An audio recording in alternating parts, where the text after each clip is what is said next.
기나긴 설 연휴 드디어 끝이 났습니다. 한편으로는 조금 아쉬운 마음도 있는데 그래도 이 작년 설 연휴 딥시크의 이 습격을 생각을 해본다면 이번에는 그래도 좀 무난하게 넘어가지 않았나 하는 그런 뉴욕 증시입니다. 오늘 이창환 이사 모시고 자세한 이야기 나눠보도록 할게요. 어서 오세요. 네, 안녕하십니까. 네, 설 연휴 동안 미국 증시에서는 총 3번 이 장이 열렸었죠. 네. 그동안 좀 어떤 일들이 있었을지 궁금해하시는 분들 많을 것 같습니다. 날짜별로 한번 정리를 해볼까요? 금요일 날은 나스닥이 0.2%, 다우가 0.1% 하락을 했고요. S&P 500이 0.1% 상승을 했었는데 네. 나스닥 0.2% 하락에 비해서 반도체 섹터가 많이 하락을 했었습니다. 네. 그 AI 관련 종목들에 대한 그 고점 논란이 좀 있었고 그 AI 서비스 업체들, 소프트웨어 기업들이 과연 돈을 언제 벌 것인지 이런 네. 논란이 좀 있었던 거고요. 수익성 논란이네요. 네, 그리고 이제 중국 반도체 기업들의 좀 그런 게 부상이 좀 되면서 그 반도체 기업들이 좀 차익 매물이 좀 나와서 주간으로는 하락세를 마감했었고 네. 금요일 밤에 이제 그 야간 선물이 국내 야간 선물이 마이너스 1% 정도 하락을 했었는데 이제 월요일에 이제 그 대통령의 날로 이제 휴장을 했었고 네. 화요일과 수요일에는 이거 낙폭을 회복하는 그런 상황이었습니다. S&P 500은 이제 3거래 연속 상승을 했었고요. 나스닥도 이제 어제 오늘 그리고 다우도 어제 오늘 이제 이틀 연속 반등세가 나왔는데 네. 금요일장에는 그 AI 기업들의 수익성에 대한 우려로 인해서 거의 한 1% 이상 그 네. 지수가 하락을 했다가 저가 매수가 들어오면서 이제 상승세 이제 상승세 마감을 했고 오늘 간밤에도 시장 자체는 견조하게 출발했었죠. 마이크론 같은 경우가 그 데이비드 테퍼라고 해서 그 역발상 투자의 뭐 대가란 분이 마이크론의 그 비중을 200% 이상 올리고 그 소식에 또 5% 한국 반도체 ETF도 매수를 했다 이런 소식이 들리면서 네. 반도체 기업들 강세가 흔들려 올라갔다가 1월 FOMC 회의록에서 인플레이션이 더 상승할 경우에 금리 인상 가능성에 대한 언급이 되면서 그 장중에 지수가 훅 출렁거렸습니다. 그렇죠. 기술주도 많이 빠졌었죠. 그러다가 다시 인플레이션이 하락할 경우에는 또 금리 인하가 이제 가능하다. 요게 또 시장 투자에 대해 집중하면서 저가 매수가 들어오면서 상승 마감을 하면서 나스닥과 S&P 500 지수 또 이틀 연속 상승 마감을 했다라고 볼 수 있겠고요. 네. 연휴 기간 동안에 그 MSCI iShares 코리아 ETF는 1.63% 상승을 했고 네. 그리고 필라델피아 반도체 지수도 1.6% 정도 상승을 했습니다. 야간 선물이 계속 오늘 계속 휴장이었기 때문에 그 금요일 밤에 이제 마이너스 1%에서 어느 정도 반등을 하는지에 대해서 네. 확인할 수 없어서 조금 불투명하네요. 다만 이제 연휴 기간 내에 어떤 시장이 크게 출렁일 만한 이슈는 그렇게 없었기 때문에 네. 중립에서 좀 더 중립 이상 정도로 그 마이너스 2% 선물 하락한 거를 회복하는 정도에서 시작하지 않을까라고 좀 보고 있습니다. 네, 크게 뭐 방향성은 지난주 금요일에 한번 크게 기술주 중심으로 급락을 했다가 이번 주 들어서 되돌림 보여준 뉴욕 증시입니다. 마찬가지로 우리도 이렇게 회복하는 흐름을 타고 오늘 기분 좋게 출발할 수 있을지가 궁금한데 뭐 전거래일 그러니까 연휴 마지막 거래일은 좀 아쉽게 코스피 코스닥이 하락 마무리가 됐었죠. 이번에는 좀 연휴가 끝나면서 동시에 반등 출발할 수 있을까요? 그 코스피 지수가 이제 5,500은 그래도 지켜냈는데 네. 이 5,500이라는 그 마디 지수가 있기 때문에 여기서의 등락은 좀 있을 것 같고요. 그래서 이제 여기서 그 이상을 유지한다는 것 자체가 이제 새로운 또 시세를 연출하는 그런 의미가 있기 때문에 네. 좀 더 횡보를 할 것 같습니다. 그리고 단기적으로는 연휴 기간 내에 좀 시장에 그 자금들이 유입 자금들이 좀 쌓여 있고 대외적으로 뭐 반도체 섹터에 대한 호재도 있기 때문에 뭐 상승 여력은 충분히 있을 것 같고요. 단기 급등에 대한 차익 실현 그 매물은 여전히 좀 발생을 하고 있고 네. 코스피 5,500인데도 삼성전자라든가 SK하이닉스의 컨센서스가 워낙 가파르게 올라가기 때문에 코스피 그 지수의 그 12개월 선행 PER은 9.3배입니다. 네. 10배가 안 되는 상태고. 아직까지도 네, 이하네요. 그러니까 이제 삼성전자, SK하이닉스의 역대급 실적이 지금 지수 자체를 받치고 있기 때문에 하방 경제성이 딱 잡혀 있는 상태고요. 네. 다만 이제 워낙 가파르게 급등했기 때문에 쉬어가는 구간은 분명히 필요하고 그쵸. 이게 이제 이런 건강한 조정이 나올 경우에는 다시 6천을 바라보는 그런 이제 움직이는 그런 에너지가 6,000이요? 응축하는 네. 상태이고 그리고 앞으로 이제 케빈 워시 그 페드 지명자 같은 경우에 이제 청문회에서 어떤 매파적인 성향이 낼지 그런 메시지도 중요할 것이고 또 미국 빅테크 기업, 엔비디아를 비롯한 빅테크들의 실적 발표 내용들 그리고 네.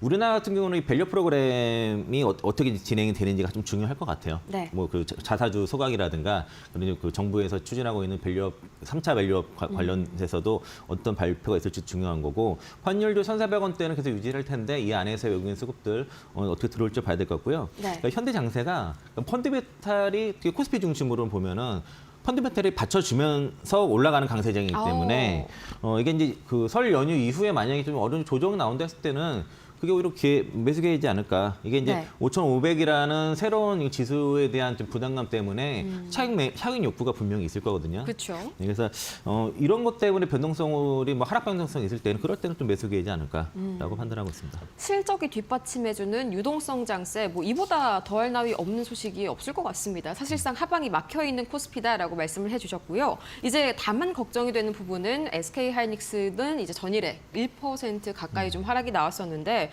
보니까 좀 상당히 개인들이랑 외인 매수가 갈리더라고요. 외인들이 뭐 5조 원 가까이 순매도를 했습니다. 삼성전자는 개인과 외인 모두 상당히 좀 큰 폭으로 매도를 했고요. 이렇게 좀 추가 상승 여력이 아직까지 좀 남아있는지 의구심이 드는 부분은 있네요. 그러니까 2월달 한 보름 정도 되는 기간에 그 SK하이닉스를 외국인들이 한 4조 9천억 정도 네. 매도를 했고 개인이 3조 2천억 샀는데 이게 과연 외국인들이 많이 그 대규모 매도한 게 맞느냐라는 거를 좀 봐야 되겠고요.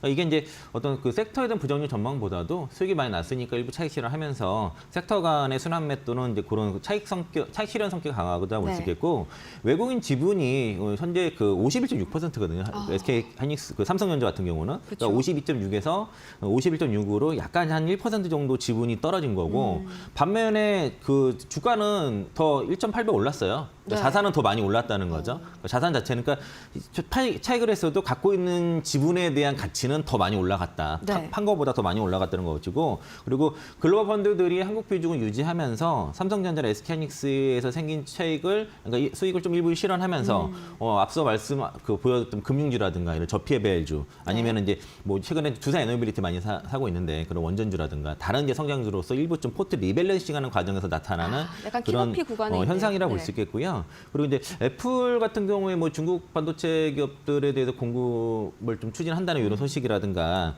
CXMT라든가 YMTC 뭐 IPO라든가 범용 반도체 제품에 대한 뭐 추격 소식 이런 게 들을 때마다 네. 외국인들이 약간의 좀 비중 조절을 좀 하는 그런 성향을 보여서 그런 정도의 노이즈가 있을 것 같고 그리고 삼성전자랑 SK하이닉스 중심으로 봤을 때는 실적의 개선 속도보다 지금 주가의 상승 속도가 따라가지 못하는 상황입니다.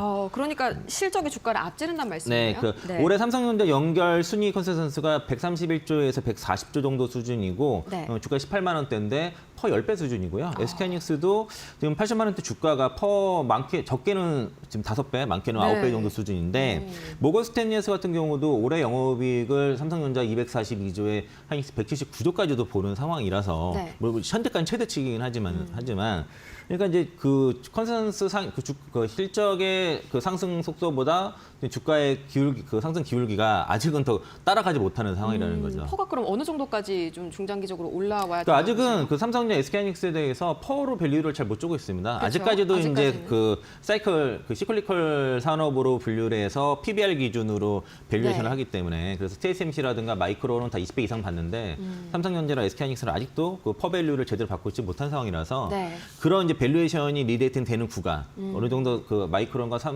TSMC를 100% 따라가지 못한다 하더라도 네. 비슷하게 밸류에이션 받고 거기에 따른 목표가가 근접하는 구간이 좀 주가로서는 단기 고점 가능성이 있다라고 생각하고 있고요. 그리고 낸드가 지금 엄청나게 그 가격 오르면서 그렇죠. 추론으로 네, 그 이동하면서. 일부 구간에서는 HBM의 그 이익을 넘어가는 그런 상황도 벌어지고 있고 HBM4에서는 삼성전자나 SK하이닉스가 주도권을 완전히 준 것 같습니다. 또 그 젠스랑이 하이닉스의 엔지니어는 30명을 모아두고 네. 또 맥주 파티를 하지 그렇죠. 않습니까? 상당히 좀 약간 네. 치어업을 해주는 그런 위대함을 소식이었죠? 보여달라고 할 정도로 그 SK하이닉스가 특급 대우를 했고 삼성전자 같은 경우도 위대한 경쟁을 해달라는 얘기를 한 것처럼 HBM4 같은 경우는 하이닉스 한 55% 그리고 삼성전자 20% 이상, 마이크론 20% 이하 이 정도의 이제 비중을 가져갈 거라서 여전히 국내 기업들이 독보적인 위치에 있을 거라고 네. 보여지고요. 그리고 삼성전자 P5 가속화랑 파운드 쪽에서의 수익이 가시화가 되는 것 같습니다. 그래서 이제 P5 공장이 가속화된다고 한다 그러면은 소부장 쪽에서도 좀 관련 기업들은 좀 봐야 되지 않냐, 뭐 이런 좀 주장도 있기 네. 때문에. P5라 하면 평택 5공장 네, 맞습니다. 평택 말씀하시는 5공장. 거죠? 여기서 네. 이제 투자 속도가 좀 더 빨라지는 것 같아요. 그래서 그러면 여기 관련된 장비 기업들이라든가 네. 관련 기업들은 좀 보셔도 좋을 것 같다 정도로 말씀드리겠고 변동성 요인이라고 하면은 아까 좀 말씀드린 것처럼 그러니까 중국 경쟁자들 그 CXMT라든가 YMTC 같은 경우에 이제 이슈가 자꾸 나오니까 그런 기업들 둘 다 이제 IPO를 좀 준비하는 것 같고요. 애플이 이제 중국 기업들 메모리 기업들한테 좀 추진한다, 도입을 추진한다 이런 것들이 사실 없죠, 중국 메모리를 도입한다기보다 지금 워낙 가격 협상력이 뒤지다 보니까 가격 협상력을 가져오려는 그런 전략으로 보입니다. 그러니까 이런 것들이 단기적인 변동 요인이지만은 그로 인해서 변동성이 나타난다고 한다 그러면은 뭐 좀 매수계가 있지 않을까. 좀 비중 적거나 없으신 분들한테는 매수계가 있을 것 같다라고 중기적으로 이상 보고 봤을 있습니다. 때는 좀 영향이 제한적일 만한 그런 소식이네요. 단대적인 그러니까 장기적으로는 그러니까 워낙 반도체 가격이 올라가다 보니까 중국 기업들이 적자인 기업들도 흑자가 되면서 쫓아오는 그런 형국이 됐지만은 아직까지는 시간이 좀 많이 있다라고 보고 있습니다. 그렇죠. 우리가 아직까지는 좀 압도적인 우위를 차지하고 있다 이렇게 정리를 해볼 수가 있겠습니다. 이제 로봇주들도 계속해서 재평가가 좀 이루어지고 있는 구간인데 현대차 다시 한번 좀 이제 연휴과 더불어서 연휴가 이제 완전 종료가 됐지 않습니까? 다시 한번 좀 날개 달고 반등할 수 있지 않을까 이런 기대감도 좀 들던데요. 1월 달에 워낙 가파르게 올라갔기 때문에 2월 달은 좀 쉬어가는 게 잠깐 좀 맞다라고. 쉬어갔었죠. 2월 달은 당분 계속 기간 조정 가는 게 맞다라고 생각 들고요. 현대차의 그 자율주행과 로 파운드리 그 피지컬 AI 기로서의 변화는 좀 시장에서는 이제 웬만한 분들이 다 이제 인식하고 투자자도 그렇게 보는 상황이고 그 자율주행 분야와 로보틱스 분야가 두 가지가 있습니다. 그러니까 자율주행 같은 경우도 구글 웨이모에다가 5만 대 정도 그 한 3조 2천억 규모로 이제 공급하기로 했지 않습니까?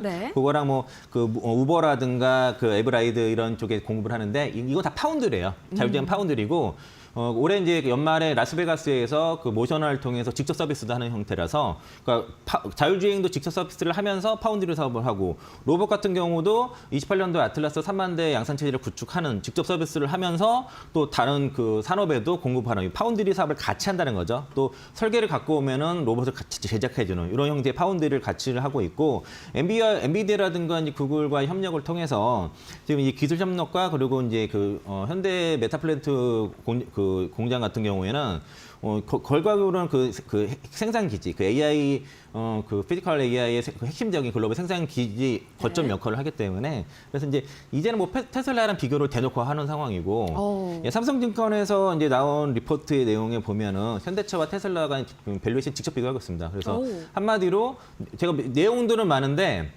현대차 현재 밸류는 테슬라 20분의 1이라는 거죠. 모든 게 다 10분의 1이에요. 그런데 올해 매출과 순이익은 현대차가 더 많다는 거고, 그리고 캐시카우도 올해 연 400만 대 판매하고 있고, 테슬라는 전기차긴 하지만 170만 대 정도, 그리고 로보틱스 분야에서 보톤 다이내믹스에서 이제 그 세 개 라인, 아틀라스 포함 3개 라인, 로보틱스 랩에서 뭐 웨어러블이라든가 모베들 이런 한 14개 라인업을 가지고 있고, 이거 실제적으로 모베드라든가 지금 로보틱스 랩에서 하는 거는 올해부터 직접 판매를 시작을 한 상태고요. 스팍 같은 경우도 수천 개의 지금 기업들이 지금 보급이 된 상태입니다. 또 자율주행 관련해서도 서로 비교가 되는 상태이고. 스팟이라면 그 로봇계 말씀이시죠? 네, 맞습니다. 그게 이제 그 전 산업에 걸쳐서 검사 이런 용도로 좀 상당히 많이, 그러니까 인간의 눈으로 확인할 수 없는 것들을 확인해주는 그런 용도로 좀 상당히 많이 쓰이고 있고, 뭐 원전 해체 산업에도 현재 투입이 됐다는 영국의 소식이 들렸고요. 그리고 일론 머스크가 아까 좀 자막으로 보이던데 옵티머스가 이제 제대로 좀 더 사회에 영향을 좀 주려고 하면 29년도 정도 된다고 얘기를 하셨습니까? 현대차가 28년도에 3만 대 양산을 목표로 하고 있고 그 이후로는 5만 대 이상도 보고 있는 상태라서 조금 더 앞서가네요. 그럼 또 실전형 그 휴머노이드 로봇 같은 경우에는 아마도 현대차의 그 뉴 아틀라스를 더 빨리 볼 것 같습니다. 그러니까 테슬라 옵티머스보다 1년 정도 더 빨리 움직일 것 같고, 그리고 이제 테슬라 같은 경우는 29년도에 뭐 이후에 연 100만 대 뭐 생산 얘기를 했는데 여지껏 테슬라가 겪어왔던 이 고질적인 양산 지옥이라든가 일정 지연 이런 것들이 거의 습관화돼 있어가지고 고지고대로 믿을 수는 없을 것 같고요. 그러니까 과연 그 약속된 시간을 지킬 수 있는지, 만약 못 지킨다면 현대차의 매력이 훨씬 커질 수 이미 있겠죠. 좀 신뢰가 많이 떨어진 상황이잖아요. 그러니까 현대차는 되게 현실적인 그 목표, 양산 목표를 얘기했고, 그리고 그 테슬라 같은 경우는 이제 그 범용용으로 해서 만약에 이루어졌을 경우는 전 세계를 장악할 수 있는 그런 이제 꿈을 얘기했는데 좀 더 현실적인 쪽에 좀 투자를 하는 게 더 맞지 않을까라고 볼 수 있고, 오히려 휴머노이드 로봇 같은 경우는 현재로서는 테슬라보다 현대차가 2028년 기점으로 공장의 완전 자동화를 완성하는 퍼스트 무버 역할을 하고 할 수 있어서 좀 더 지금 투자 관점에서는 지금 상당히 좀 매력이 있다라고 좀 보고 있습니다. 그런데도 밸류가 20배가 차이가 난다는 거는 이게 뭐 현대차가 과소평가되어 있는 건가요? 테슬라가 과대평가되어 있는 건가요? 둘 다일까요? 뭐 테슬라를 과대평가했다고 그렇게 말하기는 좀 어려운 부분이 있고요. 네. 그래서 미래의 그 성장 가치를 반영한 거고 현대차는 지금은 레거시 자동차 기업의 그 밸류 상단을 받고 있는 겁니다. 도요타 수준의 밸류를 받고 있는 거고 네. 삼성증권에서 그 퍼 18배 준 거는 중국 전기차 기업의 평균 밸류 18배 수준을 준 거고 그게 네. 목표가 80만 원이고요. 아직까지는 이제 그 글로벌 IB 같은 경우는 JP 모건 같은 경우만 네. 자율주행과 로보틱스 산업에 대한 가치를 줘야 된다 하면서 목표가 한 65만 원 정도 낸 상태인데 네. 그런 글로벌 IB들의 관점이 바뀐 리포트 더 나와야 됩니다. 아직까지 그렇죠. 하나밖에 아직까지는 없어요. 조금 더 확인이 그러니까 돼봐야 지금도 될 것 같네요. 인식이 이제서야 좀 서서히 바뀌는 상황이고 국내 투자자들이 워낙 스마트하기 때문에 빨리 따라서 그렇지 네. 너무 좀 급해요. 급하기 때문에 그래서 이게 좀 충분한 좀 기간이 좀 더 필요하고 그리고 네. 이제 이런 인식들이 이제 본격적으로 박혀 나가기 때문에 빠지면은 매수기로 많이 본단 말이죠 이제는. 그래서 그렇죠. 쉽게 주가 무너지고 이러지는 않을 텐데 워낙 위에서 막 달려들고 단기 매물도 많다 보니까 좀 늘어질 것 같다는 거죠. 예, 그래서 이제 이런 교정 기간을 좀 뭐 기회로 삼아서 비중 늘리는 전략은 괜찮은데 너무 네. 지금 그 1월 달에 많이 올랐기 때문에 지금 급하게 당장 따라 들어가는 급등할 거는 거라 조금- 이런 식의 기대보다도 네. 좀 큰 그림으로 장기적으로 봐야 된다라고 네, 말씀드리겠습니다. 2월은 조금 쉬어간다고 보는 게 역시나 조금 더 무게가 실리는 그런 의견이겠네요. 이제 이어서 코스피가 5,500 시대를 맞이한 상태에서 이제 연휴가 찾아왔는데 2월 시장 마무리 전략 좀 어떻게 짜주실까요? 최근에 뭐 레버리지 인버스 많이 하시는데 그렇죠. 되게 많이 올라오더라고요. 강세장에서 이제 특히 이제 어느 정도 올라온 상태 횡보장을 좀 들어가는 상황이잖아요. 그쵸. 이런 부분에서 레버리지 인버스 투자하시면 안 돼요. 계좌 녹습니다. 잘못하면. 네. 이게 그 일일 수익률을 N배로 추정하기 때문에 예를 들어 10% 하루에 10% 오르고 다음날 10% 빠지면은 손실 1% 납니다. 오히려 마이너스네요. 100 곱하기 네. 1.1, 0.9 이렇게 되기 때문에. 근데 그쵸. 이제 레버리지를 사게 되면은 첫날에 10% 올라가면은 1.2 곱하죠. 네. 다음날 10% 빠지면은 0.8 곱해서 4% 손실 나요. 상당하네요. 네. 그러면 계좌가 그 횡보만 해도 계좌 20-30% 그냥 손실 나기 때문에 지금 구간에서는 바로 강세가 그 시장이 그냥 뻗는 게 아니라 네. 조금만 횡보할 가능성이 있기 때문에 좀 등락을 네, 거듭하셨습니다. 그리고 레버리지라든가 인버스 투자하시면 안 되고요. 그리고 1월 달에 수익 많이 난 상태에서 만약에 네. 여기서 레버리 수익 더 나게 되면은 배당소득세 요거 좀 낼 수 있거든요. 네. 금융 종합 과세 대상이 있기 때문에 그런 걸 조심해야 되겠고 2월은 여기서 수익을 많이 내기보다는 좀 네. 쉬어가면서 1월 달에 수익을 좀 지키는 장해야 된다. 네. 또 무리하지 마시라고 말씀드리겠고 다만 과거의 그 장과 달리 지금은 하락장이 아니거든요. 그러니까 이제 짙은 많이 조정이 나올 경우에는 오히려 좀 매수 기회로 보시는 게 맞겠다라고 보고 있습니다. 네, 조정은 매수 기회지만 인버스와 레버리지 같은 경우에는 횡보장에서 마이너스가 될 수 있다. 굉장히 좋은 인사이트 얻어봤습니다. 이렇게 해서 오늘 이창환 IM증권 이사와 함께 자세한 시장 인사이트 분석해봤습니다. 좋은 말씀 고맙습니다.